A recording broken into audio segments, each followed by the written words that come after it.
So in the last video I showed the history of my floor in my family room. It was wood construction sheets similar to these. I had brought them home from job sites for a period of years. I put them in the carport and stacked them and let them dry for at least 2 years, and I thought they were going to be good, but they weren't. In the last 21 years they shrank. Some of them twisted, some of them cupped. It was just a mess. So I pulled them out one row at a time, brought them back to the shop, planed them, put new edges on them, reinstalled them, and now it's time to refinish this floor. This is mixed hardwoods. I have oak, white oak, red oak, pecan, sycamore, probably gum, and several boards that I don't know what they are, but they're pretty. So with fingers crossed, I hired a finisher, and he's coming in to sand and finish the floor. I decided not to do this myself, and I'm kind of glad I didn't do it. In this clip, you see all the white spots on the floor. I patched a bunch of damages, defects, structural issues with epoxy, and I put paper over them so we wouldn't track the epoxy all over the house. And then the paper kind of stuck, but it doesn't matter because it's all going to get sanded off. You can also see we finally removed the furniture. That would have been easier before, but it makes it really, really hard to move around the house when you have sofas stuck in hallways and etc. So the finishers came this morning early and put a filler on all of the butt joints and other large cracks, and then they had to go get supplies because they didn't have what they needed, and I don't quite understand that, but they did jump back in their truck and take off and came back with what they needed and started sanding. Alright, this is Lionel. This is Lee. They're going to make my floors beautiful. Came earlier, putty, and it's almost dry, not totally. And then they went to get some supplies, so now it's a little after lunch. And they're going to start. This thing's pretty noisy.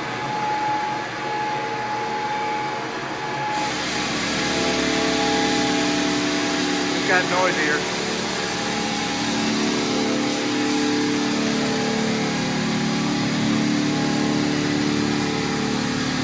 Pretty dust free. That's kind of nice. So this machine is a belt machine. There's a belt between the big roller at the bottom and the little power roller at the top. It's 220 volt powered. It wants to go forward because the drum is. Now imagine if the safety strap ever came loose from Lionel's waist, it would go through the wall into our bedroom because the thing's pretty heavy, pretty powerful. There's a little lever on the handle that raises and lowers the drum to the floor, so every time he changes direction, he gradually raises and lowers that little lever to try not to leave a dent. And the machine does leave a trail of dust on one side, but it's not like super fine up in the air. It's almost more chipped, so super happy with their dust collection so far. So I got my big box fan in front of one of the pairs of French doors, and I got 2 doors in the house open, and the air is coming through the house and exiting right there. So plastic keeps it blowing in, so I know we're not getting dust anywhere except this one. Really, it's not bad. It's pretty impressive with the dust. So this is the edger tool they brought with them to do around the edges where the big machine can't get, and it would not come on. It didn't work. They ended up going back to their shop and getting a different one. So getting here without the tools they needed was not too impressive, and this big electrical cord that runs from my dryer receptacle is also not too impressive, guys. So the box fan was doing its thing. Dust was not an issue. Lionel continued working with this big machine, and I have great respect for his skill. It's not easy to belt sand things flat when one board is not level with the other. None of these joints were perfect as far as elevation goes, and you have really soft ones like this poplar next to some that are really, really hard, and that affects how the belt cuts down. So I think Lionel has a ton of skill on working with this machine. Last video I showed where I was struggling with the first 2 rows getting them straight. I ended up gluing this little shim in between the second and the third row and sanded down. It's like invisible. So this is one repair that worked really, really well.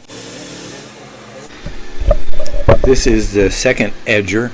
It's basically a disc sander, but it has it's offset so you can get underneath like toe kicks on cabinets and things, and it also has some guides that kind of help keep you from gouging, but it will gouge, and it did gouge, and yeah, some of that edging was a little bit disappointing.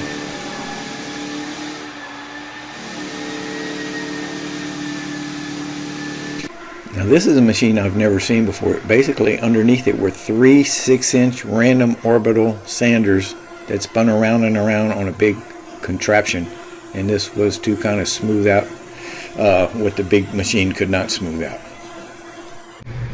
So then they vacuumed the floor real well with that nifty backpack mounted vacuum, and this is the sealer, the quote-unquote sealer. I think it's just varnish, but I couldn't really tell from the can. And putting it on with a mop, and Lionel did a pretty good job of spreading this stuff out. Probably a lot better than I could have done. So put it on there, and we let it go. Had to sit for a day before we put on the next layer of, or the first layer of finish, and it also got sanded with 220, or actually buffed with 220, before we could put the finish coat on. So it is 4 o'clock in the afternoon, and Lionel just put the primer on.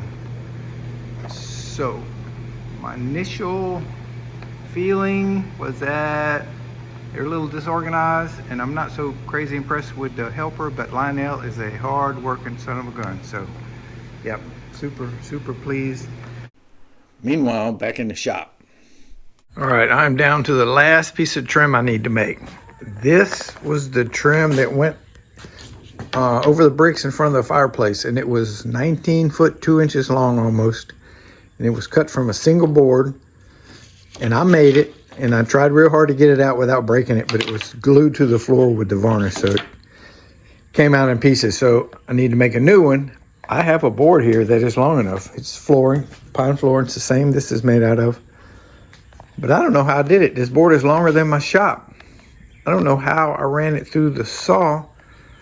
I mean, I could run it the flat ways and take the fans out the windows and run it out the windows, but I need to stand it up to cut these bevels, and that means you can't really, I don't know how I did it. So it pains me, but I'm gonna cut this board in half and make it in 2 different sections.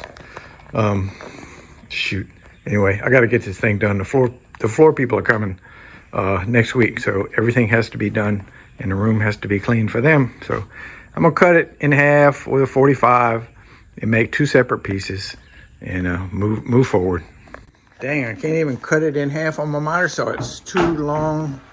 It's more than twice it just doesn't fit. I'm gonna cut it in half with the sled. I'm just gonna cut it 90 degrees and cut it in half, and I'll just have a square butt joint right in the middle. But that's the way it's gonna be.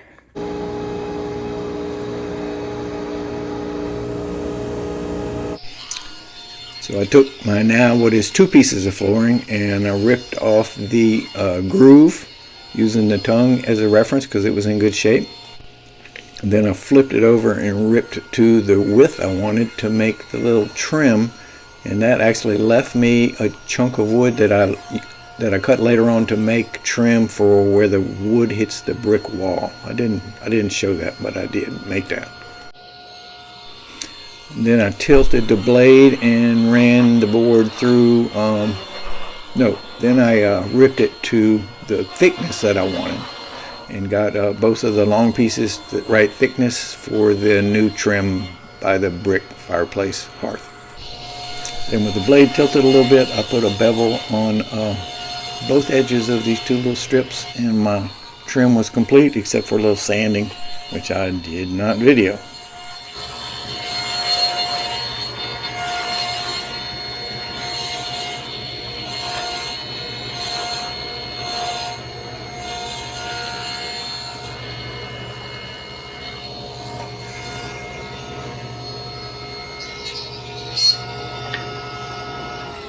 And then the remaining piece of that big long floorboard, which is now cut up into shorter pieces, I cut into trim to go between the brick wall and the floor to replace the shoe base that was always there that never looked correct. So this would be a better deal.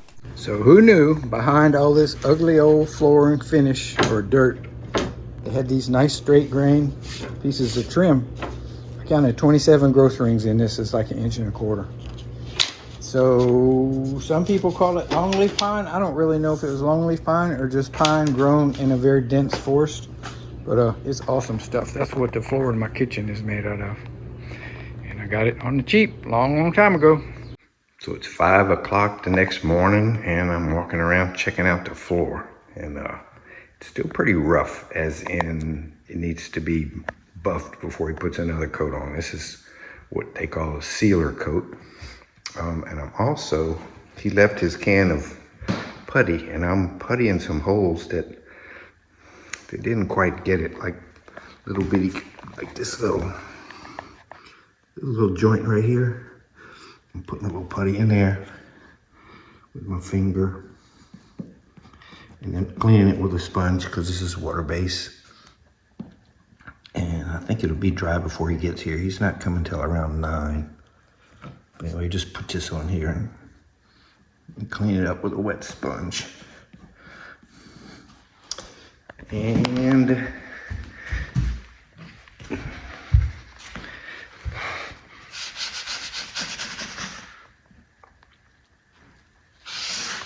it'll look like that. So I've done a bunch of that, little bitty cracks, probably don't even need it. And then the stuff that me and Debbie put down, the epoxy, it's much darker. So like this big crack right here, it looks like a hole, but it's smooth. And that's the epoxy. I'm actually having trouble finding more of them, but we did a whole bunch of them. And then this is my patch that I put in, and it did good. I got a few plugs, bungs, that are the wrong color. I didn't try to, well, I tried to match them a little bit better than that. That's a white one, but that's where the carpet's always going to be. Now, these two receptacles, when we designed, or before we did the floor, we decided we were going to have a walkway through the room, behind the sofa, right through here. So that put those receptacles on each end of the sofa by the end tables, and we used them. Then at some point, a few years later, we decided just to push the sofa against the wall. So then those receptacles were then under the rug and never used. And I had to decide whether to abandon them when I redid the floor or leave them. And I figured there's always going to be a rug there. So if they're there and nobody uses them, that's fine. But if somebody needs them in the future, it'd be too bad if I didn't put them in. So I put them in, and we'll have a rug so you won't see them. Anyway, yeah, I'm pretty stoked here. It's not perfect. It's not a piece of furniture. It's got some waves, got some lumps. He had a lot of sanding to do. But all in all, looking forward to seeing the next coat go down. So I totally missed filming this part, but this is a floor buffer. This is not that machine with the triple random orbitals under it. This is just a floor buffer. And he had a giant 220 grit Scotch-Brite pad on it. And he did the whole floor, and it really cut a lot. It made a lot of dust. He had the vacuum cleaner on his back, and it was hooked up to this thing to keep the dust under control. And yeah, it knocked the floor down, knocked all the fuzzies off, and then they go back and vacuum all the dust. Yeah, that's just like a scratch pad on there, like a 220. Yeah, like a 220, just to get that top off. Yeah, it was kind of bumpy. Okay, the guys just left. This is coat 2. This is the first coat of finish, and it's super glossy because it's super wet. I don't like this glossiness, but it's going to be a satin. No, it's going to be semi-gloss, and I might even lean toward a satin, but we'll see how this looks when it dries. Part of this upgrade is the shoe base that used to be on this brick wall was, one, it was too small, and two, some of the bricks weren't straight and they stuck out, and it made the shoe base not go flat against the other bricks, and it just looked terrible. So I'm taking the trim that I just made, and I'm scribing the wall, and I'm chiseling with a hammer and a chisel the big bumps off so that the new base that I made is going to lay flatter against the brick. And I know this video is terrible. My little GoPro wannabe does not do well except with bright light, and I didn't have this. So this was kind of a pain, and this was done before the finishers, but this made a huge difference when I went to put the new trim down. So this first finish coat is dry, and the guys just came back and they're getting ready to buff it out. So Lionel just buffed the floor out again with the floor buffer and a scratch pad, 220 grit. And we'll come back with the vacuum, we'll try to get all the dust up, and getting ready to put the final coat down. Might be the final vacuuming. Must be a good vacuum because this seems to get all the dust off. So this is it, final coat. Lionel did a good job. If you look at it closely, there's no runs or drips. I guess it's kind of hard to get around on the floor, but did a good job spreading it out. And the helper dude went around the edges with a paintbrush just to make sure, like, Lionel doesn't get varnish on the bricks and stuff. And this was it. They painted it up, and I went away for a couple of days because you're not supposed to have foot traffic on this stuff for a while, and we didn't put furniture in here for about 3 days and let it cure up. Okay, back on the floor. It's been a few days. I wanted to let it cure, so I took some time off. I'm getting ready to shoot down this piece of trim, and I went along and put the wedges and I glued them all the way down at 12-inch center, so I'll have something to nail this to because it just barely covers the crack. Yeah, but we're just gonna shoot it down. Doesn't have to be shot down incredibly well because it just sits there. The baseboard all went back down just like it came out, so it's good. It just needs some caulk. Most of the shoe base will probably go back down just like it came out. A couple of them cracked, but I think they'll be all right. But this wall is gonna be totally different. So I know the video's terrible, you can't see anything, but I'm gonna talk you through how I fixed the little trim to the brick wall. First of all, I took the trim and found the spot where it's resting flat against the brick. I drilled a small hole, like a 1/16 inch bit, all the way through the wood until it made a mark on the brick or the mortar joint, whatever one I chose. And then I took my rotary hammer with a 3/8 bit and drilled a hole into the brick or the mortar. And then I took a wood plug and stuck it in there and marked it and cut it to length. And then I put some caulk on it and shoved it in the hole. And then I put the trim back, and where the little hole was with the 1/16 bit, I just drove a nail, a trim nail, finish nail, and it went in the wood plug and it held perfectly. It was a good solution to a difficult problem of affixing trim to brick.